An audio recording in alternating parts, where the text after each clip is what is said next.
Hello everyone. Daily current affairs class में आप लोग का स्वागत है।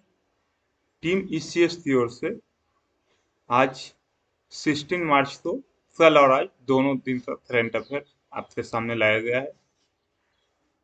चलिए तो शुरू करते हैं हम लोग बिना टाइम बर्बाद किए हुए आज के न्यूज के साथ। तो सबसे फर्स्ट न्यूज जो आपके सामने में लेकर आया हूँ वो क्या है, आज था डेट। आज कौन सा दिन है? तो आज जो है 16 मार्च है। कौन सा डेट है आज? 16 मार्च है। तो 16 मार्च तो कौन सा मना इस डे को कैसे सेलिब्रेट किया जाता है? तो 16 मार्च को सेलिब्रेट किया जाता है national vaccination day. That means राष्ट्रीय टीकाकरण दिवस के नाम से। 16 मार्च को किससे सेलिब्रेट किया जाता है? राष्ट्रीय टीकाकरण दिवस के नाम से। और आप लोग जानते होंगे आज के डेट में वैक्सीनेशन का महत्व तो सब लोग जानते हैं। कोरोना वायरस के बाद सिर्फ वैक्सीनेशन के बारे में सब जानना स्टार्ट कर दिए गए। तो चलिए, ये सबसे स्टार्ट हुआ था। तो इसमें एक ही न्यूज इंपॉर्टेंट है आपके लिए। डेट मीन्स 1995 में भारत में पोलियो वैक्सीन का ओरल खुराक दिया गया था, पहला पोलियो वैक्सीन। डेट मीन्स 2 बूंद जिंदगी के लिए। सब लोग डायलॉग सुने होंगे। तो वैक्सीनेशन स्टार्ट हुआ था पोलियो का तब 16 मार्च 1995 को, इसलिए उस डे से 16 मार्च को क्या मनाया जाता है? National vaccination day. तो चलिए आज के बारे में हम लोग जान गए। आज कौन सा दिन है? तो आज है राष्ट्रीय टीकाकरण दिवस। आते हैं अगले डे की ओर। कल 15 मार्च को कौन सा डे मनाया गया था? तो 15 मार्च को मनाया गया था world consumers right day. That means उपभोक्ता का अधिकार दिवस। विश्व में उपभोक्ता जो भी होते हैं उनका अधिकार सुरक्षित हो। भारत में भी उपभोक्ताओं के अधिकार सुरक्षित रखने के लिए बहुत सारे उपाय किए गए हैं। जैसे उपभोक्ता फोरम बनाया गया है। क्या बनाया गया है? उपभोक्ता फोरम बनाया गया है। फिर लोकपाल बनाए गए हैं उपभोक्ताओं के लिए। अगर आप कोई भी सेवा ले रहे हैं, कोई भी सर्विस ले रहे हैं या कोई भी सामान खरीद रहे हैं, वो सामान पर जो गारंटी वारंटी दे रहे हैं आपको, अगर वो गारंटी या वारंटी वैलिड नहीं है तो आप क्या कर सकते हो? उपभोक्ता फोरम में जा सकते हो, वहां पर शिकायत कर सकते हो, है ना। ये आप के साथ और भी किसी टाइप का इशू है, जैसे लास्ट डे में एक न्यूज में पढ़ रहा था, वो था तो एक छोटा सा न्यूज, बट एक सोशल वर्कर थे, समाज सुधारक था। वो कोई टी-शर्ट के लिए उनसे आज से 16 ईयर या 20 ईयर पहले 20 पैसा ज्यादा ले लिया था दिल्ली बस वाले, है ना। जो दिल्ली में बस की सर्विस होती है उस समय उनसे 20 पैसे ज्यादा ले लिए थे। और उसके लिए उन्होंने कंप्लेन किया था और वो केस जीता था। तो उनका कहना ये था कि नहीं, ये कंप्लेन करने का ये उद्देश्य नहीं था मेरे पास 20 पैसे। मेरा एम था उपभोक्ताओं के अधिकार जो है वो सुरक्षित रहे। तो उपभोक्ताओं के अधिकार सुरक्षा के लिए एक दिन मनाया जाता था। कौन सा? कल था डे 15 मार्च, है ना। इसका मेन एम क्या है? इसका मेन एम है बाजार का दुरुपयोग और सामाजिक अन्याय का विरोध किया जाए। डेट मीन्स अगर उपभोक्ताओं से कोई भी बदतमीजी की गई है, डेट मीन्स देखिए अब इंसान तो है नहीं जिससे डायरेक्ट बदतमीजी किया जाए और आपके ईगो पर आ जाए। उपभोक्ताओं के मामले में क्या हो जाते हैं कि अगर आपको जो वादा किया गया है सामान के साथ वो पूरा नहीं किया जा रहा है, या जो एमआरपी है उससे ज्यादा प्राइस लिए जा रहे हैं, तो ये सारे चीज को देखने के लिए चलिए आते हैं। इस पर ज्यादा टाइम नहीं व्यतीत करते हैं। इसमें जो आपके लिए इम्पोर्टेंट थीम है वो क्या है?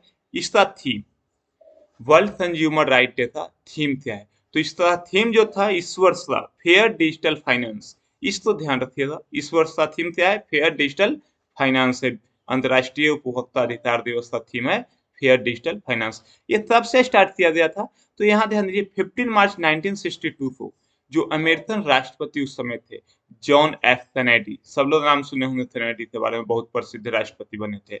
उन्होंने अमेरिकी कांग्रेस में उपभोक्ताओं के बारे में एक भाषण दिया था, एक बिल पेश किया था, वक्तव्य दिया था। उसी दिन से 15 मार्च को क्या मनाया जाता है? World consumer day. चलिए अब हम डे पर आ रहे हैं तो एक और डे के बारे में बात कर लेते हैं। वो 14 मार्च को था। तो 14 मार्च का जो डे था वो किसके लिए था?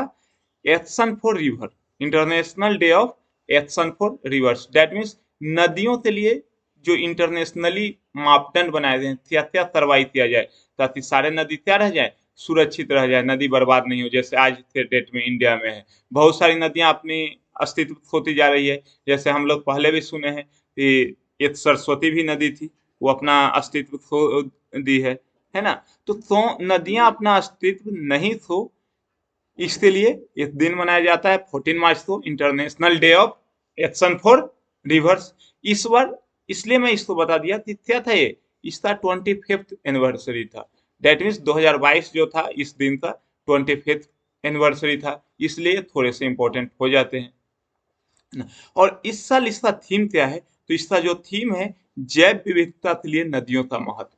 इसका थीम है जैव विविधता के लिए नदियों का महत्व है। तो ध्यान रखिएगा ये दो तीन बातों को। किसके लिए मनाया जा रहा है, तो दुनिया में नदियों का संरक्षण किया जाए, प्रदूषण से बचाया जाए, बहते पानी तक समान पहुंच के बारे में चर्चा करने, मतलब जो भी जल है नदी के अंदर उस पर सबका अधिकार हो, है ना। तो ये सारी बातों के लिए डिटेल्स पीडीएफ आपको प्रोवाइड करवा दिए जाएंगे, आप यहाँ से पढ़ सकते हैं। मेन थीम इसमें ध्यान रखना, इसका थीम जैव विविधता के लिए नदियों का महत्व। और क्या ध्यान रखना है, ये तब मनाया जाता है, इस साल कितना वर्षगांठ था इसका, कौन सा एनिवर्सरी था, तो 25 था। चलिए आगे आते हैं। अब आते हैं इस पुरस्कार तो मैं लेकर आया हूँ, British academy film award, BAFTA. देखिए प्रत्येक कंट्री का फिल्म अवार्ड होता है, लोग किसके बारे में ज्यादा जानना चाहते हैं, ऑस्कर के बारे में, और क्वेश्चन भी ऑस्कर से ही ज्यादा पूछे भी जाते हैं। बट बाफ्टा के बारे में मैं ये न्यूज इसलिए ले आया हूँ, इस साल इसका क्या था, 75th एनिवर्सरी था। बाफ्टा अकादमी फिल्म पुरस्कार था, इस बार 75वां संस्करण लागू किया गया। ये कहा, तो चूंकि ब्रिटिश है तो इसको याद रखने की ज्यादा जरूरत है नहीं कि लंदन में आयोजित किया गया था, है ना। और ये कौन से कैटेगरी में दिया जाता है, तो ये जो ब्रिटिश फिल्म है ना, और जो फॉरेनर फिल्म है, दोनों के कैटेगरी के लिए अवार्ड दिया जाता है। तो इस अवार्ड के तहत इस साल 2021 में जो जिसको बेस्ट फिल्म का अवार्ड मिला है, उसका नाम क्या है, the power of the dog. Film क्या है, the power of the dog. और बेस्ट डायरेक्टर कौन से थे, तो जेन सैम्पिंसन ने भी किसके लिए, the power of the dog के लिए। तो ये मूवी का नाम याद रखिएगा, इस डायरेक्टर का नाम याद रखिएगा, इससे ज्यादा आपको इसमें और कुछ नहीं जानना है। हाँ एक चीज और याद रख सकते हैं कि सबसे अधिक पुरस्कार कौन से फिल्म को मिला था, तो सबसे अधिक पुरस्कार जो मिला था डून फिल्म को मिला था, है ना। और कितने मिले थे, 5 पुरस्कार मिले थे। ये सबसे अधिक नॉमिनेटेड कितने में था, ये 11 कैटेगरी में नॉमिनेटेड था। कितने में, 11 कैटेगरी में नॉमिनेटेड था, उसमें 5 में इसको क्या मिला, पुरस्कार मिला। बट द बेस्ट फिल्म का पुरस्कार किसको मिला है, द पावर ऑफ डॉग को। आते हैं अगले न्यूज की ओर। अगला न्यूज है जो इक्विटी बाजार से रिलेटेड है। दैट मीन्स भारत में जो इक्विटी का बाजार है ना, उसमें भारत का कंडीशन कौन सा है। तो अभी प्रेजेंट टाइम में इक्विटी बाजार में भारत का पोजीशन कौन सा हो गया है, 5th पोजीशन हो गया है ना। इससे पहले कौन कौन से कंट्री हैं, तो इससे पहले जो है यूएसए है नंबर 1 पर, सेकंड पर कौन सा है, चाइना है, फिर कौन सा है, जापान है, और कौन सा है, हांगकांग है ना। अब देखिए ये 4 के बाद 5th पोजीशन किसका हो गया इक्विटी में, तो भारत का हो गया है। भारत से पूंजीकरण में ध्यान दीजिएगा, 7.4% का डाउनफॉल आया है, गिरावट आया है। इसके बाद भी ये पहले किस पे था, 7th पोजीशन पर था, अभी 5th पर आ गया है। रीजन क्या है, तो इसमें तो डाउनफॉल हुआ है, बट इसके रिस्पेक्ट में और जो दुनिया की इकोनॉमी है उसमें और ज्यादा डाउनफॉल हो गया, है ना, ज्यादा गिरावट हो गई, इसलिए भारत का इकोनॉमी क्या हो गया, उनसे रिस्पेक्ट में ऊपर आ गया। ऐसा सुने हैं ना कि जब किसी से आगे जाना है, कोई आदमी अगर उससे ऊपर जाना है, तो आइदर उससे बड़ा अपनी महल बना लो, या उसका जो महल है उसको तोड़ कर अपने से छोटा कर दो। तो यहाँ पर उल्टा हो गया, हमारी बाजार पूंजीकरण बढ़ी तो नहीं, क्या हुई उसमें 7.4% का डाउनफॉल हुआ, बट फिर भी सामने वाला था ज्यादा डाउनफॉल हो गया, तो हम ऊपर आ गए। चलिए हमें उससे मतलब नहीं है, हमें सिर्फ इसको ध्यान देना है कि इक्विटी बाजार में इंडिया का पोजीशन कौन सा है अभी, तो 5th पोजीशन है। इससे ऊपर कौन कौन से हैं, तो यूएसए, चाइना, जापान और हांगकांग। आते हैं अगले न्यूज पर। अगला न्यूज से है भारतीय बीमा नियामक विकास प्राधिकरण से, डेट मीन्स IRDAI से। नेक्स्ट न्यूज है आपका IRDAI से। तो IRDAI से जो, तो IRDAI क्या है, तो IRDAI जो है एक स्टैट्यूटरी बॉडी है। डेट मीन्स इंडियन गवर्नमेंट का भारतीय संसद के द्वारा बनाया गया एक बॉडी है, डेट भारतीय संसद द्वारा अधिनियमित एक बॉडी है। तो IRDAI क्या है, तो IRDAI जो है स्टैट्यूटरी बॉडी है, डेट मीन्स देयर संवैधिक। देखिए जब स्टैट्यूटरी बॉडी, तो इसमें एक और क्या पढ़े थे हम लोग, कॉन्स्टिट्यूशनल बॉडी, और क्या होता है कॉन्स्टिट्यूशनल बॉडी। तो ये कॉन्स्टिट्यूशनल नहीं है, क्या है स्टैट्यूटरी है। कॉन्स्टिट्यूशनल कौन सा होता है, संवैधानिक, जो संविधान से धारा में लिखा हुआ है वो बॉडी है ना। और स्टैट्यूटरी क्या होता है, इसको बोलते हैं वैधानिक। डेट मीन्स एक नियम बनाया गया है, एक कानून बनाया गया है और उस कानून के द्वारा बनाया गया ये बॉडी है। तो कौन सा कानून बनाया गया था, तो बनाया गया था भारतीय बीमा नियामक विकास एक्ट लागू किया गया था, IRDAA। ये जो एक्ट था इसके द्वारा यह कब बनाया गया था, तो 1999 में बनाया गया था, भारतीय बीमा नियामक विकास प्राधिकरण। तो इसका वर्क क्या है, तो भारतीय बीमा नियामक विकास प्राधिकरण का काम है कि जो भी आप पॉलिसी खरीदते हैं, है ना, जो भी बीमा से रिलेटेड पॉलिसी आती है उसका रेगुलेट करना, कोई भी आपसे पॉलिसी के साथ आपके साथ फ्रॉड नहीं करे। इसका रेगुलेटरी बॉडी कौन सा है, IRDAI है। डेट मीन्स बीमा कंपनियों का एपेक्स बॉडी कौन सा है, IRDAI है। तो इसमें आपको क्या जानना है इसके बारे में, 33 टाइप का बॉडी है, तो स्टैट्यूटरी बॉडी है। और अभी न्यूज में क्यों है ये, क्योंकि अभी एक देवाशीष पांडा थे, IS है, कब थे 1987 बैच थे, इनको क्या बनाया गया है, तो इसका अध्यक्ष बनाया गया है। IRDAI का अध्यक्ष किसको बनाया गया है, तो देवाशीष पांडा को बनाया गया है। डिटेल्स आप पढ़ लीजिएगा, PDF में दे दूंगा। तो आपको इसमें न्यूज से दो ही चीज ध्यान रखना है, IRDAI इस टाइप का बॉडी है, स्टैट्यूटरी बॉडी है। इसका अध्यक्ष अभी किसको बनाया गया है, तो देवाशीष पांडा जी को बनाया गया है। चलिए आते हैं अगले न्यूज पर। अब एक और न्यूज में लेकर आया हूँ, किससे, आमा योजना, है ना, अम्मा योजना। ये और योजना है बहिनी योजना, है ना, अम्मा योजना, बहिनी योजना। तो योजना से आप जानते हैं कि कहीं कहाँ के बारे में पूछा जाता है, बहुत बार एग्जाम में पूछे जाते हैं कि ये योजना कौन सा स्टेट लागू किया है या कौन सा देश किस हिस्से में चलाया जा रहा है। तो ये जो अम्मा योजना और बहिनी योजना है किस स्टेट के लिए है, तो ये सिक्किम सरकार द्वारा लाया गया है।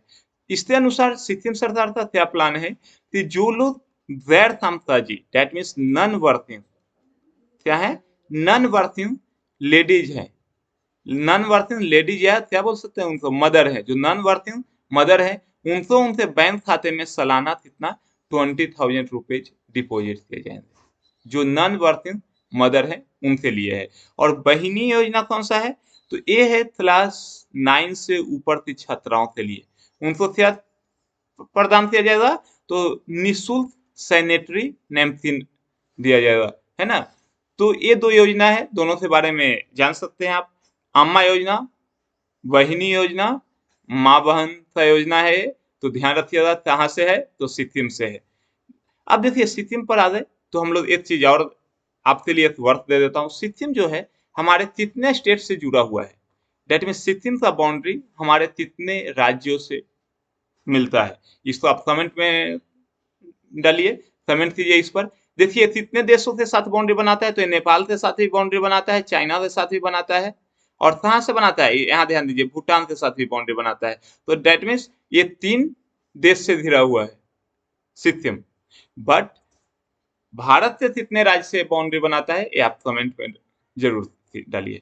आगे आते हैं, ये बॉम्ब का सीन है। देखिए इतना इंपॉर्टेंट तो न्यूज है नहीं, बट चूंकि यूक्रेन रशिया का अभी युद्ध चल रहा है, बहुत लोग इससे इंटरेस्टेड रहते हैं, तो इससे क्या हमने उठा लिया है, यूक्रेन की पुलिस रूसी सेना पर क्या बोला है, फास्फोरस बम हमला का आरोप लगाया है। तो ये फास्फोरस बम है क्या, है ना। तो फास्फोरस बम क्या है, ये टाइप का ये रासायनिक हथियार है, क्या है, रासायनिक हथियार है। अब रासायनिक हथियार में क्या किया जाता है, तो रासायनिक हथियार वैसे मेथड है, युद्ध का वैसा हथियार है जिसमें जो पुराने सिस्टम थे, जो ट्रेडिशनल वार सिस्टम था, जो ट्रेडिशनल युद्ध में जो यूज होते थे, इसमें क्या यूज होता था, बारूद यूज होता था कहीं भी हथियार के रूप में।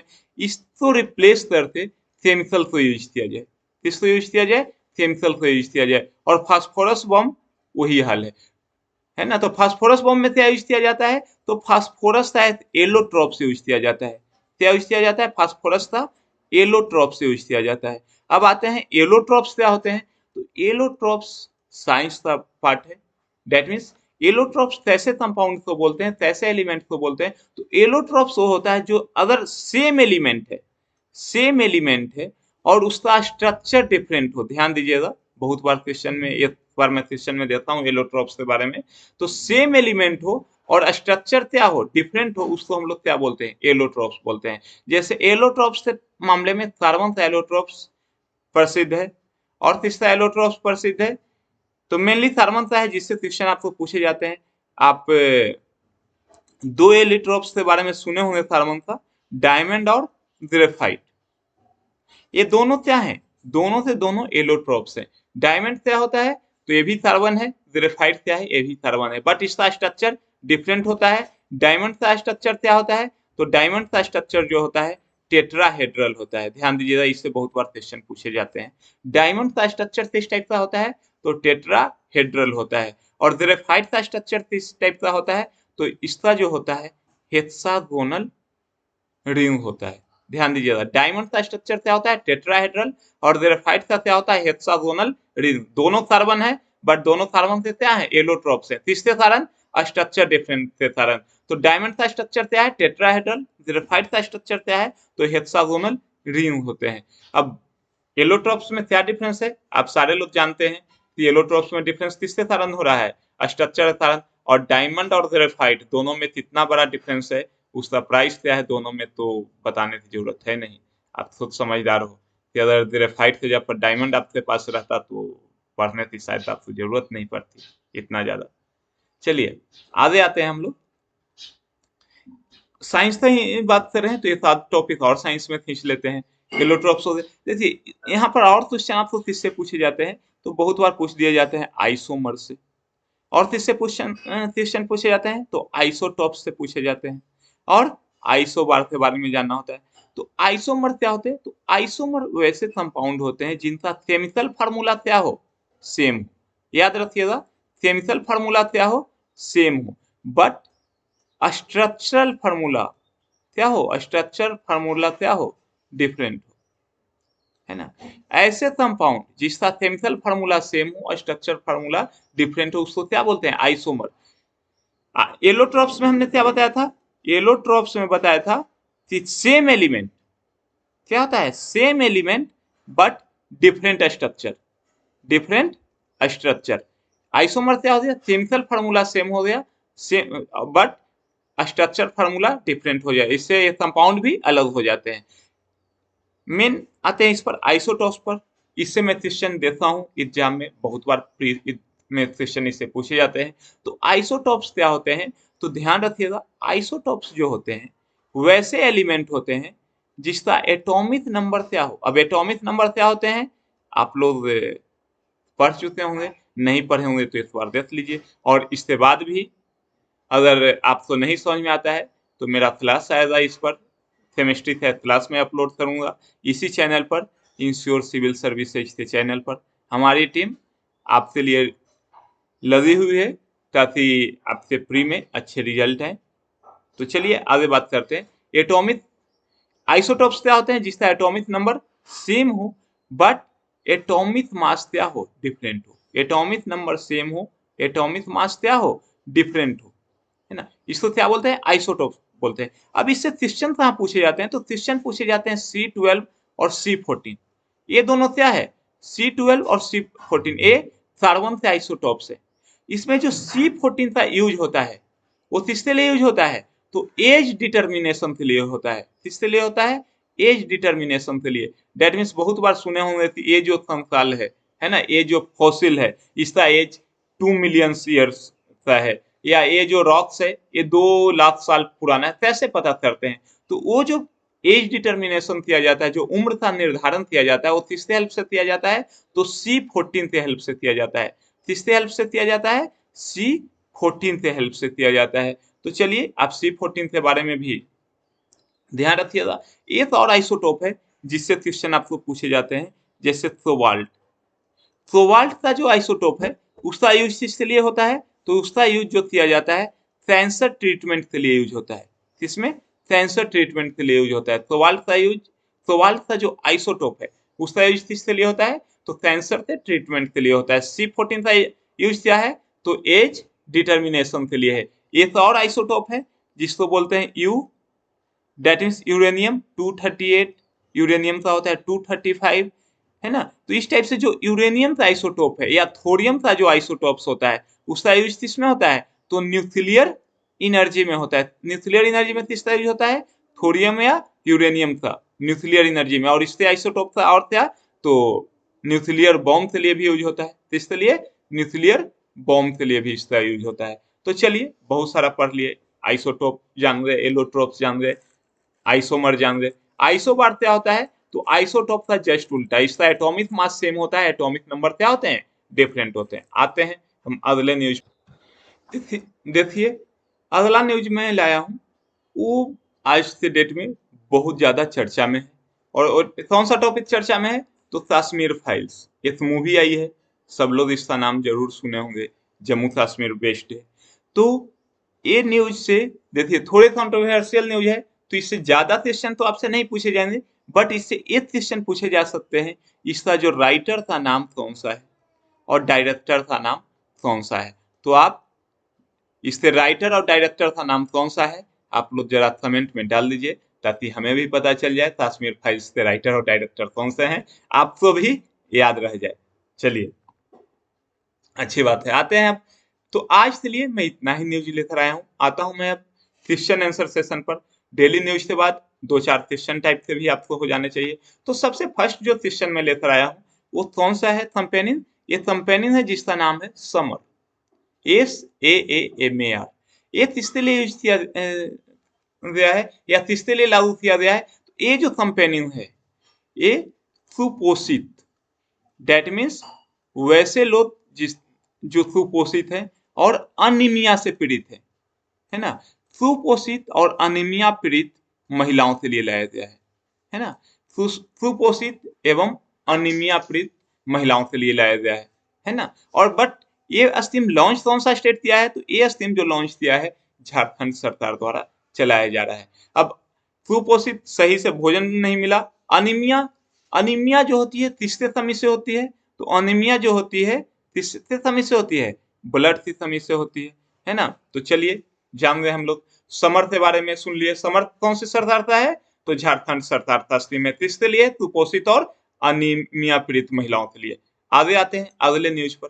तो अगला न्यूज क्या है, तो इस ऑर्गेनाइजेशन लॉन्च किया है संकल्प से सिद्धि। एक प्रोजेक्ट है संकल्प से सिद्धि, village and digital connect drive, है ना। गांव को डिजिटली कनेक्ट करने के लिए संकल्प से सिद्धि एक प्रोजेक्ट लाया गया है। तो कौन सा संस्था लाया है, तो ये जो संस्था लाया है उसका नाम क्या है, ट्राइफेड है। कौन सा संस्था लाया है, तो ट्राइफेड लाया है इसको। कौन सा, संकल्प से सिद्धि प्रोजेक्ट, ट्राइफेड लाया है। अब ट्राइफेड का वर्क क्या है, तो ट्राइफेड जो है ट्राइबल कोऑपरेटिव्स से रिलेटेड है। किससे, ट्राइबल्स कोऑपरेटिव से है। डेट मीन्स जो हमारे ट्राइबल्स पीपल है उनके अधिकारों की रक्षा के लिए या उनमें डेवलपमेंट के लिए जो संस्था बनाया गया है उसका नाम क्या है, ट्राइफेड है। ये किसके अंदर आता है, तो ये मिनिस्ट्री ऑफ ट्राइबल अफेयर्स के अंदर आता है। किसके अंदर, मिनिस्ट्री ऑफ ट्राइबल अफेयर्स के अंदर आता है। ये कब बनाया गया था, तो ये 1987 में बनाया गया था। और इसका मेन एम क्या है, इसका एम है social and economical development of tribe.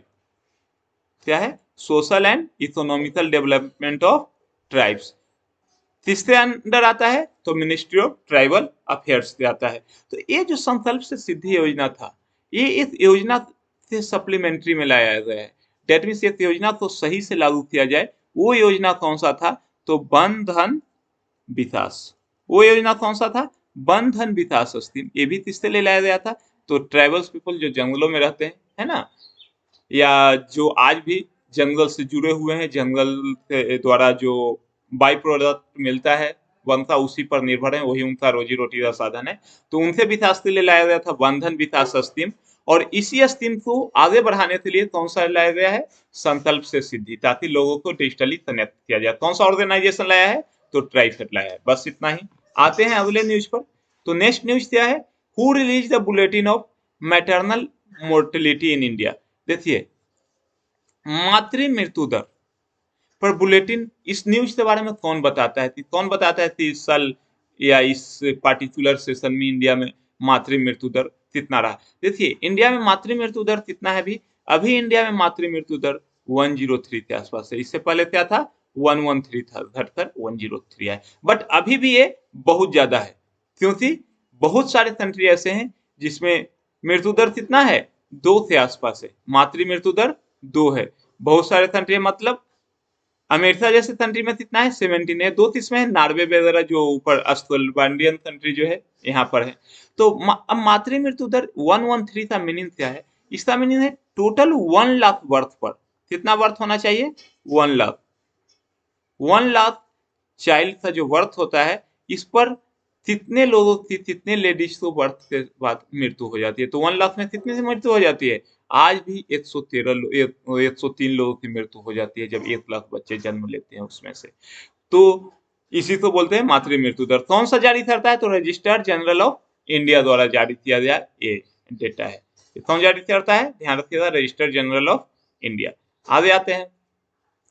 देखिए लास्ट क्लास के न्यूज में हमने इस बुक के बारे में चर्चा किया था, role of labours in India's development. आज मैं आपसे पूछ दिया हूँ कि ये जो कौन सा इंस्टीट्यूशन इस बुक को रिलीज किया है। तो कौन सा इंस्टीट्यूशन रिलीज किया है? तो इंटरनेशनल लेबर ऑर्गेनाइजेशन नहीं किया है भाई, नीति आयोग नहीं। तो कौन सा किया है? Ministry of labour and employment ने इसको किया है। अगर इसके बारे में ज्यादा न्यूज आपको चाहिए तो आपके पास जो 14 मार्च का करंट अफेयर है उस न्यूज को आप देख सकते हैं। चलिए आते हैं अगले पर। जीवा प्रोग्राम किसने लॉन्च किया है? कौन सा इंस्टीट्यूशन है जो जीवा प्रोग्राम को लॉन्च किया है? तो जीवा प्रोग्राम कौन सा इंस्टीट्यूशन लॉन्च किया है? तो ये जो लॉन्च किया है नाबार्ड ने लॉन्च किया है। और किसके लिए? कृषि पारिस्थितिकी आधारित, that means ecological based agriculture के लिए। दैट मीन्स खेती भी हो और जो आसपास के जो वातावरण है उसको भी डिस्टर्ब नहीं हो, या इकोलॉजी के बेसिस पर हमारा कृषि हो ताकि हमें एक्स्ट्रा फायदा मिले। चलिए आते हैं आगे। देखिए देश है जिसकी पहली महिला राष्ट्रपति बनाया गया है, 300 बनाया गया है, तो कैटलिन नोवाक को बनाया गया है। अब चूंकि फर्स्ट लेडीज प्रेसिडेंट है तो गलती से कभी कभी क्वेश्चन पूछे जा सकते हैं, है ना, खास करके बीपीएससी जैसे एग्जाम में ऐसे क्वेश्चन पूछे जाते हैं आपको। तो कैटलिन नोवाक को किस देश का महिला राष्ट्रपति चुना गया है? तो उस कंट्री का नाम क्या है? हंगरी नाम है। तो ध्यान रखिएगा, इससे ज्यादा इसमें नहीं जानना है। हंगरी का जो फर्स्ट लेडीज प्रेसिडेंट कौन बनी है? तो कैटलिन नोवाक बनी है। आते हैं अगले न्यूज पर। एक और न्यूज, जब हम राष्ट्रपति से ही ला रहे थे तो चिली के सबसे युवा राष्ट्रपति कौन बने हैं, युवा प्रेसिडेंट? तो चिली के राष्ट्रपति का नाम क्या है? गब्रियल बोरिक है। क्या उनका नाम है? गब्रियल बोरिक है। अब चिली कौन से कॉन्टिनेंट में है? ये आपका ड्यूटी है हमें बताना कि चिली जो है कौन से कॉन्टिनेंट में है, कमेंट कीजिए। और चिली का एक या दो खासियत जो आपके पास है कमेंट कर लीजिए। मैं आपको सिर्फ सिंपल सा बता देता हूँ, चिली का राजधानी कौन सा है? तो चिली का राजधानी जो है सेंटियागो है ना। और इसका करेंसी क्या है? इसका करेंसी जो है पेसो है। तो आपको ये ध्यान रखना है गब्रियल बोरिक के बारे में। गब्रियल बोरिक कहाँ से राष्ट्रपति बने हैं? तो चिली के सबसे युवा राष्ट्रपति बने हैं। चलिए, तो आज से न्यूज में मैं इतना ही दे रहा हूँ न्यूज सेशन में, नहीं तो वीडियो बहुत बड़ा हो जाएगा, है ना, और आप इतना देर देख नहीं पाओगे। तो ये जो इंश्योर सिविल सर्विसेज का टीम था उसके द्वारा आज का ये न्यूज है। अगर आपको वीडियो अच्छा लगे, न्यूज अच्छा लगे, तो आप इसको सब्सक्राइब कर सकते हो, लाइक कर सकते हो। अब आज से बाद डेली आपको सुबह में ही न्यूज मिलेंगे, डेली का न्यूज। तो अगर आप मॉर्निंग उठते हो आपको सुबह सुबह न्यूज देखते रहिए, ताकि आपकी तैयारी जो करंट अफेयर का हो कंटिन्यूटी में बना रहे और आपके रिजल्ट के लिए आपको जरूर हेल्प करेगा। चलिए, तो आज के लिए इतना ही। धन्यवाद।